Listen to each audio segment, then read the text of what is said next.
શહેરમાં આગામી સમયમાં ઈદે મિલાદ અને ગણપતિના તહેવાર નિમિત્તે લીંબાદ પોલીસે સુભાષનગર કોમ્યુનિટી હોલ ખાતે શાંતિ સમિતિની બેઠક યોજી હતી, જેમાં તમામ ધર્મના લોકો ઉપસ્થિત રહ્યા હતા। સુભાષનગર કોમ્યુનિટી હોલ ખાતે લીંબાદ પોલીસે શાંતિ સમિતિની બેઠક યોજાઈ હતી, જેમાં બંને ધર્મના આગેવાનો મોટી સંખ્યામાં ઉપસ્થિત રહ્યા હતા। આજની બેઠકમાં લીંબાદ પોલીસમાં હિન્દુ અને મુસ્લિમ ધર્મના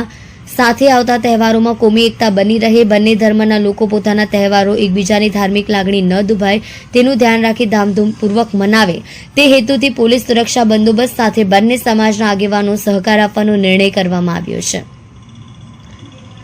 સુરતમાં અત્યારે ગણેશોત્સવની ઉજવણી કરવામાં આવી રહી છે। એકી સાથે ગણેશોત્સવમાં વિવિધ કાર્યક્રમો યોજાય છે। આની સાથે મુસ્લિમ ધર્મના ઈદે મિલાદનો તહેવાર પણ આવે છે।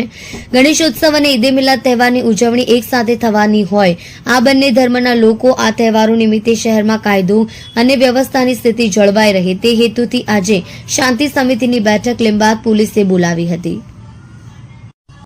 આવનાર 16 તારીખના રોજ ઈદના અને 17 તારીખના રોજ જો શ્રીજીના વિસર્જન બંદોબસ્તના અનુસંધાને આજે લીંબાયત પોલીસ સ્ટેશન વિસ્તારમાં અહીંયાના સ્થાનિક આગેવાનો, શાંતિ સમિતિના અમારા સભ્યો અને ધર્મગુરુઓ આપણા વિજયાનંદ ગિરી બાપુજી અને સૈયદ બાપુજી અને તમામ અમારા જો મીડિયાના મિત્રો, અમારા અધિકારીઓના હાજરીમાં આજે એક શાંતિ સમિતિના મિટિંગ રાખવામાં આવેલ, જેમાં આ વિસ્તારમાં જો એક મિની ભારત તરીકે ગણાય છે, આમાં ખૂબ સુખ શાંતિ રહે,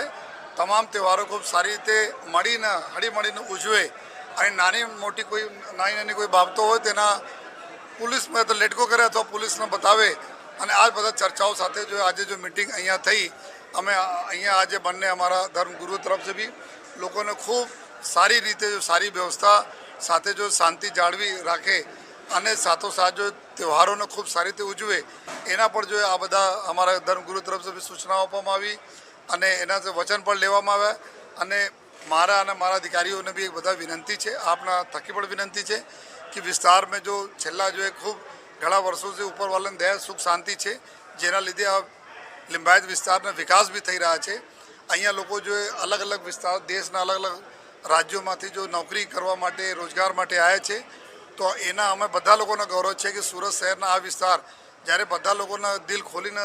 આપણા સ્વીકાર્યા અને આ વિસ્તારના ગ્રોથ કરવામાં, આ વિસ્તારના આગળ લઈ જવામાં આ તમામ અહીંયા વિસ્તારમાં રહેવાવાળા લોકોનો હાથ છે, ત્યારે આપણા બધાનો ફરજ છે કે આ બંને તહેવારો ખૂબ સારી રીતે એકબીજા સાથે હળીમળીને ઉજવે અને આ લીંબાયત વિસ્તારના નામ સુરત શહેરમાં સદૈવ આપણા ઉપર રાખીએ। આ હિસાબથી અમારા બધા લોકોની મિટિંગો થઈ, ચર્ચાઓ થઈ અને મને ઉમ્મીદ પણ છે ખૂબ સરસ વ્યવસ્થાઓમાં આ બંને તહેવાર અહીંયા પસાર થશે।